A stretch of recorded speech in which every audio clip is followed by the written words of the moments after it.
আল্লাহ আল্লাহ আল্লাহ আল্লাহ আল্লাহ আল্লাহ। হৃদয়ের জানালা খুলিয়া এখন এসো আল্লাহর নামে তসবিহ জপি মন, আল্লাহর নামে তসবিহ জপি মন। আল্লাহ আল্লাহ আল্লাহ আল্লাহ।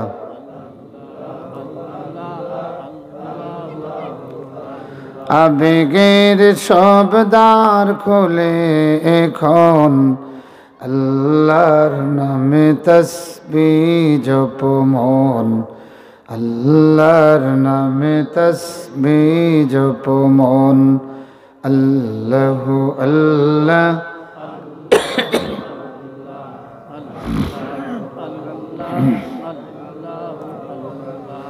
আল্লাহ তোমার নাম জপি যতবার থাকে না যন্ত্রণা হৃদয় আমার।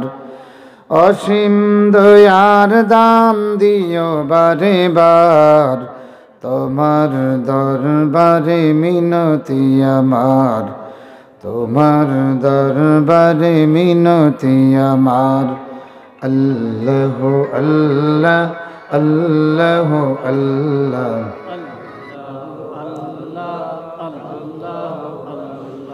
লা ইলাহা ইল্লাল্লাহু মুহাম্মাদুর রাসূলুল্লাহ। আল্লাহ নিজে বলতেছেন ওয়ালানাবলুওয়ান্নাকুম বিশাইইম মিনাল খাউফি ওয়াল জু'। বান্দারা আমার, অবশ্যই আমরা পরীক্ষা করব তোমাদেরকে বিশাইইম মিনাল খাউফি ওয়াল জু', ভীতি ক্ষুধা, ওয়া নাকসিম মিনাল আমওয়ালি ওয়াল আনফুসি ওয়াস সামারাত, আর মালের নোকসান, জানের নোকসান, ফসলের নোকসান দিয়া। আল্লাহ যেহেতু বলেছেন অবশ্যই করব, এই পরীক্ষা কেউ ঠেকাতে পারবে? যখন পারবে। স্কুলের পরীক্ষা, ইউনিভার্সিটির পরীক্ষা, এই ছিল ওই ছিল, পড়াশোনা হয় নাই, করোনা, এই সমস্ত দেখাইয়া মিছিল করিয়া স্মারকলিপি দিয়া পিছানো যায়, বাতিল করানো যায়। কিন্তু আল্লাহর পক্ষ থেকে যে মুসিবতের পরীক্ষা, এটা ঠেকাবার ক্ষমতা কারো আছে? জোরে কোন আছে? নাই। তাইলে আমরা বুঝলাম আল্লাহর পক্ষ থেকে কিছু মুসিবত, এটা মানব জাতির নিত্য সঙ্গী। মানব জাতির কি? এই ব্যাপারে আমাদের ধারণা থাকা উচিত। কথা কোন ঠিক কিনা? আমি যে আয়াত পড়েছি, এই আয়াতে আল্লাহ পাক বলতেছেন ওয়ানাবলুয়াকুম বিল খাইরি ওয়াশ শাররি ফিতনা, আর আমরা তোমাদেরকে পরীক্ষা করব কল্যাণ আর অকল্যাণ দিয়া। বালাই দিয়াও পরীক্ষা করব, আর অকল্যাণ ক্ষতি দিয়াও আমি তোমাদেরকে পরীক্ষা করব। ফিতনাতান লাকুম, তোমাদের জন্য পরীক্ষা স্বরূপ। সুবহানাল্লাহ পড়েন। এখন আসেন, নবী রাসূলদেরকেও আল্লাহ পরীক্ষা করেছেন। সুবহানাল্লাহ পড়েন। একটা পরীক্ষা হলো আল্লাহর পক্ষ থেকে লিরাফিদ দারাজাত, পজিশন বাড়িয়ে দেওয়া। পজিশন কি? বাড়িয়ে দেওয়া। কিছু মানুষকে আল্লাহ পাক পরীক্ষা করেন তাদের মর্যাদা আরো উপরে উঠাইয়া দেওয়ার জন্য। সুবহানাল্লাহ পড়েন। এক নম্বর হলেন আম্বিয়া আলাইহিমুস সালাম। এক নম্বর কি? কোন এক নম্বর কারা? আম্বিয়া আলাইহিমুস সালাম। এই জন্য আল্লাহ রসুল বলেন ক্বালান নবী সাল্লাল্লাহু আলাইহি ওয়াসাল্লাম আশাদ্দুন নাসি বালাআন আল আম্বিয়া। তাম পৃথিবীর মানব জাতির মধ্যে মর্যাদা বৃদ্ধির জন্য সবচেয়ে কঠিন পরীক্ষা নবী রাসূলদের জন্য। সুম্মাল আমসালু ফাল আমসাল, এরপরে নবীর অনুসারী যিনি, যার মর্যাদা আল্লাহর কাছে যত বেশি, তার পরীক্ষাটাও তত বড়। সুবহানাল্লাহ পড়েন। আচ্ছা বলেন, স্কুলে মাদ্রাসায় শিশু শ্রেণী থেকে পরীক্ষা শুরু হয়, এই পরীক্ষাটা ছাত্রদেরকে আটকাবার জন্য না তাদের পজিশন বাড়াবার জন্য? এটা তো আমরা সবাই জানি। হ্যাঁ, তাদের পজিশনটা আপগ্রেড করার জন্য, উন্নত করার জন্য। তাইলে আমরা বুঝলাম কিছু পরীক্ষা আছে মুসিবত দেওয়া হয় পজিশন বাড়িয়ে দেওয়ার জন্য। সুবহানাল্লাহ। আর এই দিক থেকে নবী রাসূল হলেন আসাদুন নাসি বালাআন। পরীক্ষা মুসিবতের দিক থেকে সবচেয়ে কঠোর মুসিবত দিয়ে পরীক্ষা করা হয়েছে নবী রাসূলদেরকে। সুবহানাল্লাহ। এটা আমাদের জানা আছে কি নাই? কথা কন্যা আছে কি নাই? জানা আছে। আমার বন্ধুগণ, আমার ভাইরা, খলিলুল্লাহ ইব্রাহিম আলাইহিস সালাম একেবারে তরুণ বয়স থেকে তাওহীদের দাওয়াত দেওয়া শুরু করেছেন। তার বৈশিষ্ট্য ছিল, তিনি যাকে দাওয়াত দিবেন তার বিবেকের কাছে তিনি কয়েকটা প্রশ্ন করতেন। সুবহানাল্লাহ পড়েন। খলিলুল্লাহ ইব্রাহিমের দাওয়াতের বৈশিষ্ট্য ছিল যে যাদেরকে তিনি দাওয়াত দিবেন তাদের বিবেকের কাছে তিনি কিছু প্রশ্ন করতেন। তো তিনি প্রথমেই দাওয়াতি কাজ শুরু করলেন তার বাবারে দিয়া। কারে দিয়া? কেননা তার ঘরের মধ্যে নমরুদের বড় বড় সব ভগবান তৈরি হতো। ভাস্কর্যগুলি ইব্রাহিম খলিলুল্লাহর বাবা তৈরি করতেন। সবাই তৈরি করলে এটা ভগবান হয় না, নির্দিষ্ট এক ব্যক্তি যিনি ব্রাহ্মণ তিনি এটাই তৈরি করলে এটা ভগবান হয়, ভগবানের প্রতিমা হয়। তো তিনি তরুণ বয়সে একেবারে 12 অথবা 13 বছর বয়সে তার বাবা কাঠ কাটছেন। তো তিনি বলছেন, আব্বা কাঠ দিয়ে কি তৈরি করো? কয়, জানো না তোমার জাতির ইলাহ তৈরি করতেছি, ইলাহ, উপাস্য। তো ইব্রাহিম খলিলুল্লাহ বলেন, আব্বা এই ইলাহ কি করবেন? বাবা বলেন, ইব্রাহিম এর মধ্যে কিছু আছে বিপদ আপদ দূর করে, আবার কোনোটা আছে আসমান থেকে এর ওসিলায় বৃষ্টি হয়, ফসল হয়, বরকত আসে। আবার আরেকটা আছে মুসিবত দূর করে। তো খলিলুল্লাহ ইব্রাহিম বললেন, আব্বা এটা বাজারে নিয়ে কি বিক্রয় করবেন? কয় হ্যাঁ। খলিলুল্লাহ ইব্রাহিম এবার প্রশ্ন করেন, ও আব্বা যারে ক্রয় করা যায় সে আমার ইলাহ হতে পারেনি? আল্লাহু আকবার বলেন।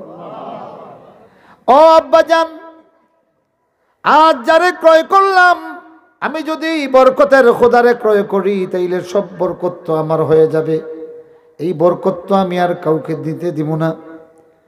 বাবা কোনো প্রশ্নের জবাব না দিয়া কয়, বুঝবি না, বড় হইলে বুঝবে, বড় হইলে। এরপরে আরেকটু বড় হলেন, 15 বছর বয়স। বাবা এবার বললেন, ও ইব্রাহিম আমার ভগবানের ব্যবসাটা, ভাস্কর্যর ব্যবসাটা এবার তুই চালাতে হবে। খলিলুল্লাহ ইব্রাহিম আলাইহিস সালাম বললেন, কি করতে হবে? আজর বললেন, আমি ওগুলি তৈরি করে দিব, তুই ওই সবগুলি নিয়ে বাজারে বিক্রয় করা লাগবে। এবার ভগবানের বিশাল বোঝা দিয়া খলিলুল্লাহ ইব্রাহিম রে পাঠাইছেন বাজারে। প্রতিমধ্যে যাইয়া এটা রাখিয়া তিনি প্রশ্ন করেন, আপনারা আমার ইলাহ আর আমি হলাম আপনার বান্দা, তো বান্দা হইয়া আমি তোমাদেরকে বহন করব কেন? তোমরা আমার ইলাহ, অতএব তোমরা আমারে বহন করো। এরা কি কোনো কথা বলে? কথা বলে না। এইবার বললেন, ঠিক আছে, কথা যখন বলবা না আমি তোমাদেরকে লাইন করিয়া দিমু, একজন একজন করিয়া। সব উসাটারে দিছেন সামনে, মেজোটারে এর পিছনে, এইভাবে ধারাবাহিকভাবে সব কয়টারে সাজাইছেন।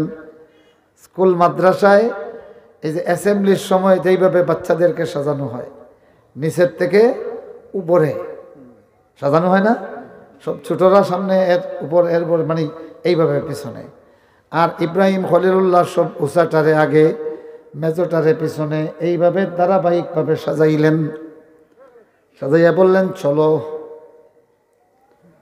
তো কি চলবে? কতক্ষণ চলবে? তিনি জানেন এরা চলতে পারবে না। পথিকরা জিজ্ঞাসা করে, ও আজরের বেটা ইব্রাহিম, এখন আবার কি নাটক শুরু করলা? কয় না, এই ইলাদেরকে নিয়ে বাজারে যাচ্ছি বিক্রয় কর্ম। এরা বলে, ইব্রাহিম এরা তো হাঁটতে জানে না, এদেরকে কান্দে করিয়া নেওয়া লাগে। খলিলুল্লাহ ইব্রাহিম বলেন, ও আমার জাতি, যেই মৌলারে আমি কান্দে নেওয়া লাগে সেই মৌলা আমারে কি দিবে তা তো বুঝি না। তার মানে প্রশ্ন করিয়া জাতির কাছে দাওয়াত দিচ্ছেন। সুবহানাল্লাহ।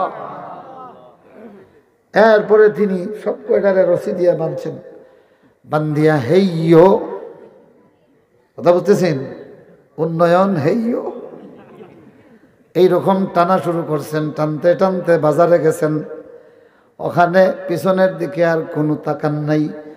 এখন লোকেরা কয়, রে সর্বনাশ, আজরের ছেলে কি কাম করলো? একটার নাক নাই, আর একটার হাত নাই, আর একটার পা নাই, কোনোটা একেবারে টুকরা টুকরা, মাথাও ভাঙি গেছে। টেনে টেনে নিছেন তো, নেন ভগবান হাটে উঠাইলাম, না ইচ্ছে মতো। কেউ কয় ভগবানের নাক নাই, কান নাই, পা নাই, এইগুলি নিয়ে কি করব? উদ্দেশ্য কিন্তু ভগবান রে মারা নয়, উদ্দেশ্য বাবার বিবেকের কাছে পৌঁছে দেওয়া। দৌড়ে আসলেন, নাজর ইব্রাহিম সর্বনাশ করে ফেলেছিস। কয় আব্বাজান, আমি তো এদেরকে বয়ার কথা নয়, বহন করার কথা নয়, এরা আমারে বহন করবে। এরপরে আমি এদেরকে লাইন করিয়া দিছি, শুধু লাইন করিয়া নয়, রশি বান্ধিয়া টান্না টান্না লইয়াইছি। পিছনে যে এই অবস্থা হয়ে গেছে আমি জানি না। আব্বা, যাই হোক, পাওয়ালা ভগবান তো একটু দামে বিকার কথা ছিল, পা নাই যেহেতু অর্ধেক দাম ছেড়ে দেন, অর্ধেক দাম। উদ্দেশ্য ভগবানের বিরোধিতা করা নয়, উদ্দেশ্য বাবার বিবেকের মধ্যে পৌঁছাইয়া দেওয়া। কার এবাদত করার কথা আর কার এবাদত করছ। দাওয়াত শুরু হয়েছে 12 বছর বয়স থেকে। 15 বছর পর্যন্ত যাদের বয়স, এরা হাত উঠাও। 15 বছর বয়স যাদের, হাত উঠে রাখো। 15? আচ্ছা, খুবই কম। এখন শুনতে পাচ্ছ? খলিলুল্লাহ ইব্রাহিম আলাইহিস সালাতু ওয়াত তাসলিম ভাস্কর্যের বিরুদ্ধে গোটা জাতির বাস্তবতার দিকে দাওয়াত দেওয়া শুরু করেছেন মাত্র 12 বছর বয়স থেকে। আমার বন্ধুগণ, উনি কেমন দাঈল আল্লাহ। তার বাবাকে বলতেছেন, ও আব্বা, এটা তো কান দিলে কান হবে, নাক দিলে নাক হবে। বাবা এক পর্যায়ে 15 বছর পরে বললেন, রাগিবুন আনতা আন আলিহাতিনা ইয়া ইব্রাহিম, রাগিবুন আনতা আন আলিহাতিনা ইয়া ইব্রাহিম।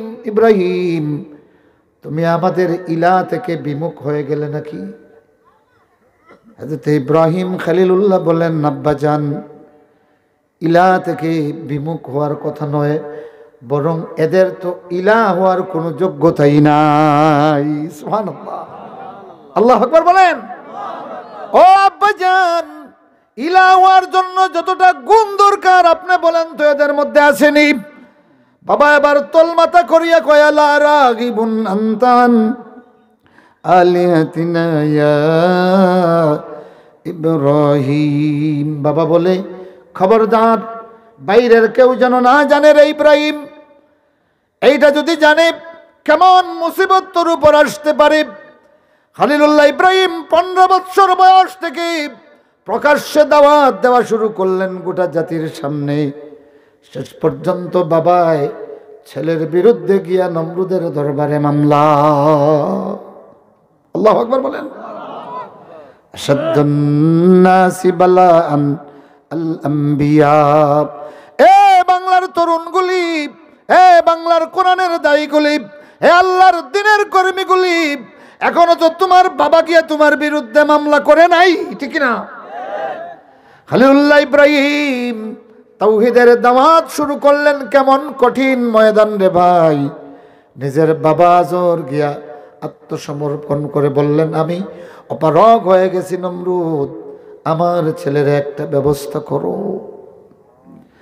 ও বন্ধুগুলি আমার, শেষ পর্যন্ত আপনারা জানেন খলিলুল্লাহ ইব্রাহিমের বিরুদ্ধে রাষ্ট্রীয় প্রসিডিং শুরু হলো, অভিযোগ দেওয়া হলো এবং সেই অভিযোগে হযরত খলিলুল্লাহ ইব্রাহিমের বিরুদ্ধে মৃত্যুদণ্ডের রায় ঘোষণা করা হলো।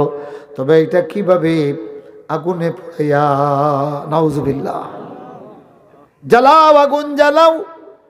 দীর্ঘ 1 মাস ব্যাপী বিভিন্ন কায়দায় আগুন জ্বালানো হলো, ধাউ ধাউ করে আগুন জ্বলে উঠল।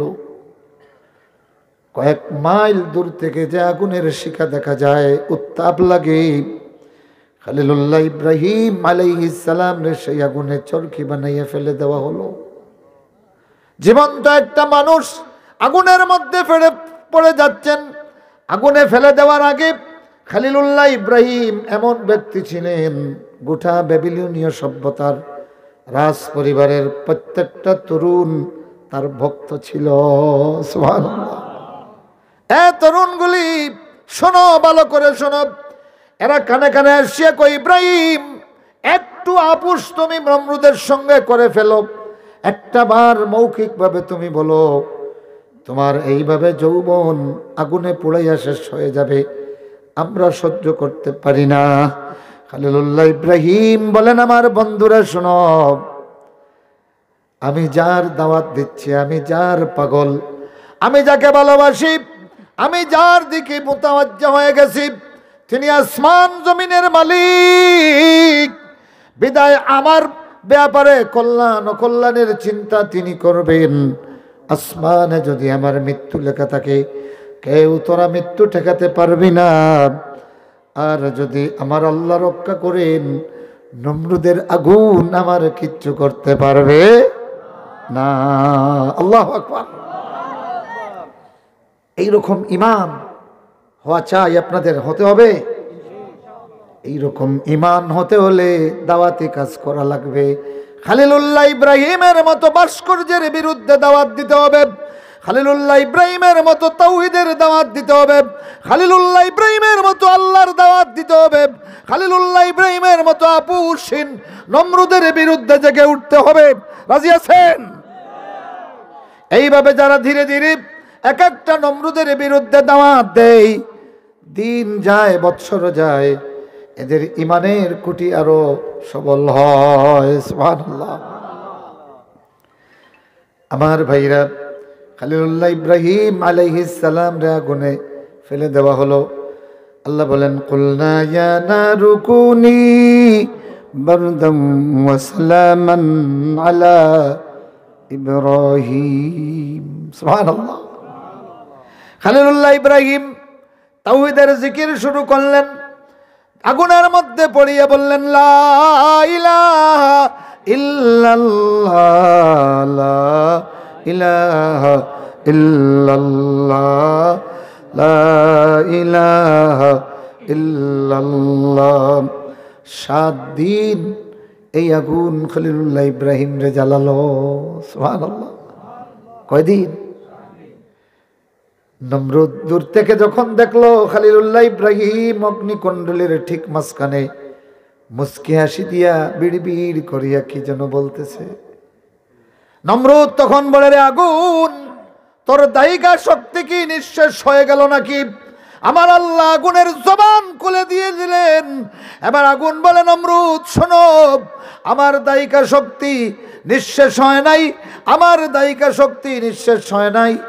আয় তুই আর তোর দল বলল, আয়, আইলে দেখাইয়া দিমু আমার মধ্যে কেমন জ্বালা আছে। আগুন নিভে গেল। জ্বলন্ত অঙ্গারের উপর দিয়া ইব্রাহিম খলিলুল্লাহ বের হয়ে আসলেন। আল্লাহু আকবার বলেন। এই দৃশ্য দেখিয়া হাজার হাজার মানুষ যারা দর্শকের ভূমিকায় ছিল, মনে মনে সবাই পড়ল লা ইলাহা ইল্লাল্লাহ, লা ইলাহা ইল্লাল্লাহ। ইব্রাহিম আলাইহিস সালামের মর্যাদা বাড়ছে না কমছে? কমছে না বাড়ছে? আল্লাহু আকবার বলেন। এইরকম মানসিকতা তৈরি হবে যদি কন্টিনিউ মানুষকে যেভাবে পারেন, যেভাবে পারেন আল্লাহর দিকে যদি ডাকেন, নাফরমানি থেকে মানুষকে যদি বাধা দেন, আপনার মধ্যে এইরকম ঈমান তৈরি হবে ইনশাআল্লাহ পড়েন। সুতরাং এই জাহিলি যুগে কঠিন সময়ে দুর্বার গতিবেগে পাহাড়ের মতো মজবুত হয়ে আল্লাহর দ্বীনের দাওয়াত দিতে যারা রাজি আছেন হাত দেখান।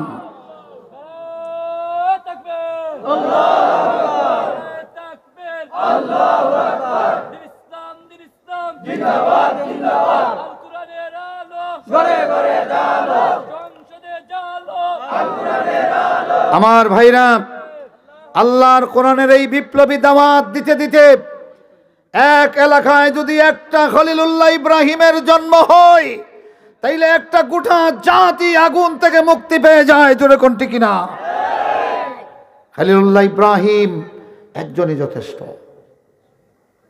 আমার বন্ধুগণ, আজ 150 কোটি মুসলমান আমরা আজ পরাস্ত, নিগৃহীত। কথা কোনটি কিনা? আমাদেরকে ফিরে আসতে হবে, রিফান্ড করতে হবে খলিলুল্লাহ ইব্রাহিমের দিকে। আল্লাহ পাক কবুল করুন, সকলে পড়ুন আমিন। আমার বন্ধুগণ, আবু মুসলিম খাওলানী রহমতুল্লাহ আলাইহি আসওয়াদ আনাসির আগুনের মধ্যে তাকে ফেলে দেওয়া হলো। ইয়ামানের বিশাল অগ্নিকুণ্ডলী তৈরি করা হলো। আসওয়াদ আনাসিকে বলা হলো, আবু মুসলিম খাওলানী, এই লোকটা যদি তোমার নবী মানে, গোটা ইয়ামানের মানুষ তোমার নবী মানবে, অতএব এর একটু দাওয়াত দেন। ধরে নিয়ে আসা হলো, চাপ দেওয়া হলো, তুমি আমার নবী মানো। আবু মুসলিম খাওলানী রহমতুল্লাহ আলাইহি বললেন, অসম্ভব, আমি মুহাম্মদুর রাসূলুল্লাহকে নবী মানি, এরপরে আর কোনো নবী নাই। আল্লাহু আকবার। আর কোনো নবী?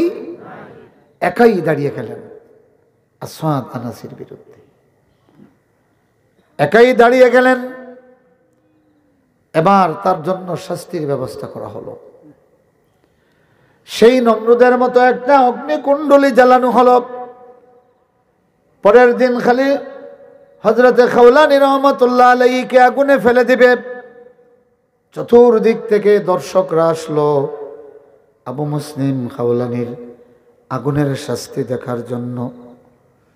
বিশাল অগ্নি স্ফুলিঙ্গের মধ্যে ফেলে দেওয়া হচ্ছে। ঠিক সেই সময় আল্লাহ রাব্বুল আলামিন জিবরিল আমিনের মাধ্যমে মদিনায় রাসূলের কাছে খবর পাঠিয়ে দিলেন, ও নবী, খলিলুল্লাহ ইব্রাহিম রে নমরুদ যেইভাবে আগুনে ফেলে দিচ্ছিল, তোমার আবু মুসলিম খাওলানীরে ঠিক সেইভাবে আগুনে ফেলে দেওয়া হচ্ছে। খবর পাইয়া আল্লাহর নবী সাথে সাথে মৌলার কাছে ফরিয়াদ করলেন, আল্লাহ, তোমার খলিলুল্লাহরে যেইভাবে নমরুদের আগুন থেকে বাঁচাইলাম, তুমি চাইলে আমার আবু মুসলিম রে তেমনি আগুন থেকে বাঁচাইয়া দাও। কবুল হয়ে গেছে, আলহামদুলিল্লাহ পড়েন। কি হয়েছে? আবু মুসলিম খাওলানীরে আগুনে ফেলে দেওয়া হলো। ধপ করে আগুন নিভে গেল। আর চতুর্দিকে হাজার হাজার মানুষ যারা আবু মুসলিম খাওলানীর পুরন্ত লাশ দেখার জন্য গিয়েছিল, আগুন নেমে যাওয়ার সাথে সাথে খাওলানী রাদিয়াল্লাহু রহমতুল্লাহি আলাইহি হাসিয়া হাসিয়া কালেমা শাহাদত পড়িয়া আগুন থেকে বের হয়ে গেলেন। আর তার আগুন থেকে বের হওয়ার আগে আরো হাজার হাজার মানুষ এরা আবার পড়ল, লা ইলাহা ইল্লাল্লাহু মুহাম্মাদুর রাসূলুল্লাহ। আমার ভাইরা, তাইলে বোঝা গেল উম্মতে মুহাম্মদী যারা আল্লাহর দ্বীনের কাজ করে, এদেরকে খলিলুল্লাহ ইব্রাহিমের মতো নমরুদের বিরুদ্ধে লড়াই করা লাগে, লাগে কি লাগে না? যখন লাগে কি লাগে না? আমার বন্ধুগণ, রাসূলুল্লাহ সাল্লাল্লাহু আলাইহি সাল্লাম বয়ান দিলেন, আমার সাহাবীরা, আমার আবু মুসলিম খাওলানি রে আল্লাহ রাব্বুল আলামিন আগুন থেকে রক্ষা করেছেন। ইশকবাজি বুত পরস্তি तूने मुझको दे दिया, ले गया तू बाकरारी बेकरारी दे दिया। इश्कबाजी बुत परस्ती ई मेरा दरकार नेस्त, हर रगे मुंतारे गुश्ता हाजते जन्नार नेस्त, ला इलाहा इल्लल्लाह। उस इश्क में क्या मज़ाही जिसमें रुसवाई न हो, मिसले मजनू दर बदर लय लाके शैदाई न हो। उस इश्क में क्या मज़ाही जिसमें रुसवाई न हो, मिसले मजनू दर बदर लय लाके शैदाई न हो। ও ভাইরা আমার, এই লোকটা রাসূলের কেমন আশিক ছিলেন। আল্লাহর নবীর রিসালাতের বিপরীতে আসওয়াদ আনাসির নবুয়তি অস্বীকার করলেন। সামনে আগুনের কুণ্ডলি দেওয়া হলো, তিনি নির্দ্বিধায় বললেন, আমি আবু মুসলিম খাওলানির আগুনে পোড়াইতে পারো, কিন্তু আমার কালেমা আমি বেচতে পারি না। আপোষ হইছেন? জোরে কোন আপোষ হয়েছেন? যারা প্রকৃত অর্থে আল্লাহর রাসূলের সৈনিক, এরা জীবন দিয়েও আল্লাহর দ্বীনের ব্যাপারে কোনো বাতিলের সঙ্গে আপোষ করে না। জোরে কোন ঠিক কিনা? আজ বড়ই দুঃখ লাগে, একটা মার্কা আর একটা এমপির সামান্য লোভ দেখাইলি আমাদের অনেক পীর সাহেবরা একেবারে আপনার পোকামাকড়ের মতো কুফুরির দিকে দৌড়ায়, ঠিক কিনা?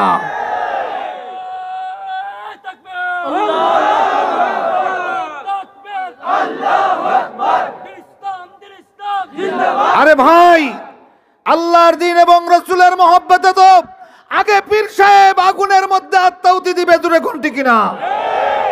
আর যেই পীরের দেখা দেখি, যেই মুর্শিদের দেখা দেখি, তার মুরিদগুলি আল্লাহর কোরআনের জন্য জীবন দিতে প্রস্তুত হয়ে যায়, ধর্ম নিরপেক্ষতার সঙ্গে আপোষ করে না, এরাই প্রকৃত মুর্শিদ। জোরে কোন ঠিক কিনা? আমার বন্ধুগণ, আমার ভাইরা, আবু মুসলিম খাওলানি আগুন নিভে গেল, রাতেই তিনি হিজরত করলেন মদিনার দিকে। রাসূলুল্লাহ ইতিমধ্যে বললেন, ওমর, ও আবু বকর কোথায়? শোনো, আমার আবু মুসলিম খাওলানি আমিও দেখি নাই, তোমরাও তারে দেখো নাই, তবে একদিন হয়তো মদিনায় আসবে, আমি নাও থাকতে পারি। আবার আবু মুসলিম খাওলানি রে চেনা যাবে তার নামাজ দেখিয়া। আবু মুসলিম খাওলানির নামাজের দিকে তাকাইলে আমার নামাজের কথা মনে হবে। সুবহানাল্লাহ। রাসূলুল্লাহ ওফাত হয়ে গেল, হযরত আবু বকর রাদিয়াল্লাহু তাআলা আনহু তখন খলিফা। আবু মুসলিম খাওলানি রহমতুল্লাহ আলাইহি হিজরত করলেন কোন দিকে? মদিনার দিকে। ঘোড়া নাই, গাড়ি নাই, উট নাই, পায়ে হাঁটিয়া, রসদ শূন্য, পায়ে হাঁটিয়া হিজরত করতেছেন মদিনায়। মনের উদ্দেশ্য হলো মুহাম্মদুর রাসূলুল্লাহ সাল্লাল্লাহু আলাইহি ওয়াসাল্লামের সঙ্গে সাক্ষাৎ হবে।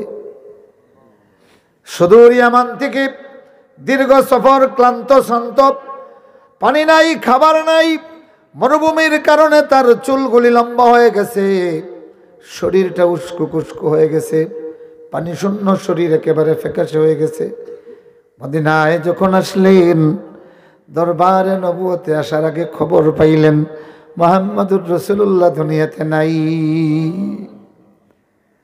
মনের দুঃখটা বাড়ছে না কমছে? প্রচন্ড বেদনা নিয়ে এবার বললেন, রাসূল নাই তো কি হয়েছে, তার মসজিদ তো এখনো আছে। সুবহানাল্লাহ পড়েন। এই মুসাফির বুভুক্ষ মুসাফির, পিপাসার্থ মুসাফির মদিনায় আসিয়া আগে পানি চান নাই, আগে খাবার চান নাই, আগে ঘর তালাশ করেন নাই, আশ্রয় তালাশ করে নাই। আবু মুসলিম খাওলানির কথা হলো, মদিনায় আসার পরে আমার নবী নিজের বাড়িঘর বানাইবার আগে মসজিদ বানাইছেন। অতএব আমিও নিজের ঘর খুঁজব না, নিজের খাদ্য খুঁজব না, পানীয় খুঁজব না, আশ্রয় খুঁজব না, আগে আমি আমার মুহাম্মদুর রাসূলুল্লাহর মসজিদ দেখব। সুবহানাল্লাহ। মসজিদে গিয়ে নামাজে দাঁড়িয়ে গেলেন। এক মুসাফিরের নামাজের দিকে হযরত ওমর রাদিয়াল্লাহু তাআলা নজর গেল। হযরত ওমর ইবনুল খাত্তাব এই লোকটার নামাজ দেখলেন। নামাজ দেখার সাথে সাথে মনে পড়ে গেল রাসূলুল্লাহর নামাজের কথা। ওমর বলেন, কে এলো রে মদিনায়, কে এলো রে মসজিদে নববীতে?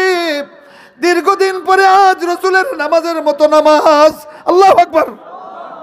কে রে সেই মুসাফির যার রুকুর দিকে তাকাইলে রাসূলের নামাজের কথা মনে পড়ে? কে এলো রে এই মদিনায় যার সিজদার দিকে তাকাইলে আমার নবীর সিজদার কথা নমুনা পাওয়া যায়? কদরে গুল বুলবুল বদানত ইয়া বদানত শাহপুরি, কদরে গৌহর শাহ বদানত ইয়া বদানত জৌহরি। হযরত ওমর ইবনুল খাত্তাব দাঁড়িয়ে গেলেন। অপেক্ষায় অপেক্ষায় দীর্ঘ সময় চলে যাচ্ছে। এক একটা রুকুতে যায়, লোকটা যেন আর উঠতে চায় না। সিজদায় যায়, মনে হয় যেন নিষ্প্রাণ হয়ে গেছে সিজদায়। হযরত ওমর মনে মনে বলে, না রে, তাইলে এই লোকটা কি সেই আবু মুসলিম খাওলানি নাকি, যার কথা আমার নবী বলে গিয়েছিলেন যে যার নামাজ দেখলে আমার নামাজের কথা মনে পড়বে? সুবহানাল্লাহ পড়েন। এত সুন্দর নামাজ যার, কিন্তু আসওয়াদ আনাসির বিরুদ্ধে আপোষহীন। সুবহানাল্লাহ পড়েন, জোরে কোন সুবহানাল্লাহ। যার কারণে ভাইরা আমার, আল্লাহর কোরআনের ডাক দিয়া জীবন বাজি রেখে যে বিপ্লবের মিছিল দিতে পারে, এই হলো আল্লাহর ওলি। জোরে কোন ঠিক কিনা? আল্লাহর কোরআনের বিপ্লবী স্লোগান দিয়ে যারা ময়দান প্রকম্পিত করে, এরাই সিজদা দিয়ে চোখের পানিতে যায় নামাজ বিছায়। জোরে কোন ঠিক কিনা? নামাজ শেষ হলো। ওমর ইবনুল খাত্তাব রাদিয়াল্লাহু তাআলা আনহু বলেন, গিয়ে বললেন, মিন আইনা কুনতা ইয়া মুসাফির, কোথা থেকে আসলা মুসাফির? তিনি বললেন যে আনা মিনাল ইয়ামান, ইয়ামান থেকে এসেছি। আর বলা লাগে নাই। ওমর ইবনুল খাত্তাব জড়াইয়া ধরে বললেন, ও ভাইজান, তুমি আবু মুসলিম খাওলানি নাকি? আর তিনি জড়াইয়া ধরিয়া বলেন, আপনি ওমর নাকি? সুবহানাল্লাহ। কদরে গুল বুলবুল বদানত ইয়া বদানত শাহপুরি, কদরে গৌহর শাহ বদানত ইয়া বদানত জৌহরি। হযরত ওমর বলেন, কই আবু বকর, দেখে যাও মদিনার মসজিদে কে এসেছে, দেখে যাও। দৌড়ে হযরত আবু বকরের কাছে খবর পাঠানো হলো, আবু মুসলিম খাওলানি মসজিদে নববীতে এসেছেন। দৌড়ে এসে আবু বকর রাদিয়াল্লাহু তাআলা আবু মুসলিম খাওলানির জড়াইয়া ধরেন। তিনি বলেন, আপনারা আমারে চিনলেন কিভাবে? ওমর বলেন, ভাই রে, তুমি যেই দিন আগুন থেকে নাজাত পাও সেই দিনই রাসূলুল্লাহ তোমার ব্যাপারে বলেছিলেন। আর আমি ওমর সেই থেকে প্রতিদিন এই মসজিদে নববীতে মুসাফিরের সন্ধান করি। সুবহানাল্লাহ। এই মসজিদে যে আমি মুসাফির সন্ধান করি, যেন আবু মুসলিম খাওলানিরে আমি প্রথম দেখি। আজ আমার সৌভাগ্য, রসুলের মুসাফির তুমি, তোমার সাথে আমার মুলাকাত হয়ে গেল। সুবহানাল্লাহ। আমার ভাইরা, পরীক্ষা লাগে কি লাগে না? আল-আম্বিয়া আশাদ্দুল বালায়ে আসাদ্দুন নাসি বালাআন আল আম্বিয়া, পরীক্ষার দিক থেকে আল্লাহর পক্ষ থেকে পরীক্ষা আসে, সবচেয়ে শক্ত পরীক্ষা নবীদের। সুম্মাল আমসালু ফাল আমসাল, আর এরপরে অনুরূপভাবে যার মর্যাদা যতটুকু ততটুকু। সুবহানাল্লাহ পড়েন। এখন বলেন, আল্লাহর কোরআনের কথা বলার কারণে, ইসলামের কথা বলার কারণে কাউরে দেওয়া হয় ফাঁসি। আজ এই বাংলাদেশে বলেন, পৃথিবীতে বলেন, মুসলমান দুই ধরনের। কেউ ইসলামের কথা বলে হালুয়া রুটি খায়, কথা কোন ঠিক কিনা? আর কেউ ইসলামের কথা বলে জেলখানায়। জোরে কোন ঠিক কিনা? আরো জোরে কোন ঠিক কিনা? আমার ভাইরা, যাদের উপরে মুসিবত আসে, আল্লাহর দ্বীনের পথে থাকার পরেও মুসিবত আসে, বুঝতে হবে তার মর্যাদা কে বৃদ্ধি করে দিবেন? জোরে কোন না, কে বৃদ্ধি করে দিবেন?